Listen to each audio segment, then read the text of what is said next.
आपने आज मुझे नियम 50 पे बोलने का अवसर दिया, जिसके लिए मैं आपका धन्यवाद करता हूं। मैं आपको बताना चाहूँगा कि इस दुनिया की आबादी 70 साल में 2.5 अरब से बढ़कर 8 अरब के पार हो गई है। अब आबादी जीवों और पर्यावरण के लिए भी खतरा बन गई है। इसलिए इसी क्रम में हमारे ज़िले कोटा की एक आने वाली बहुत गंभीर समस्या से मैं आपको अवगत करवाना चाहता हूँ। कोटा शहर के विस्तारीकरण के तहत राष्ट्रीय चंबल अभ्यारण्य अपस्ट्रीम के क्षेत्र को मुक्त किए जाने का काम सरकार करने जा रही है। मैं आपको बताना चाहूँगा कि कोटा शहर के विस्तारीकरण के लिए चंबल की अपस्ट्रीम को मजबूती प्रदान करने वाला कानून अभ्यारण्य का ही है। जो तर्क इसमें दिए गए हैं उसकी अच्छे से जांच होनी चाहिए। मैं आपके माध्यम से निवेदन करना चाहता हूँ।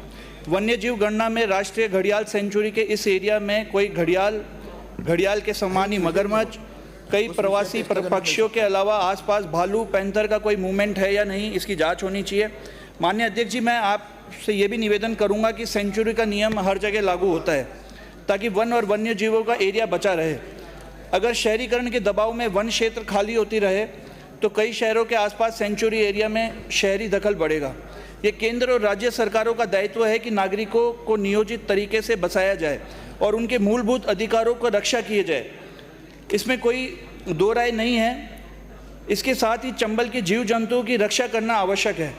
सबसे महत्वपूर्ण मैं आपसे ये भी कहना चाहूँगा कि हमारे कोटा जिला के ही रावत भाटा गांधी गांधी सागर सड़क बनने जा रही है, जिसके लिए 4000 से अधिक पेड़ कटने जा रहे हैं।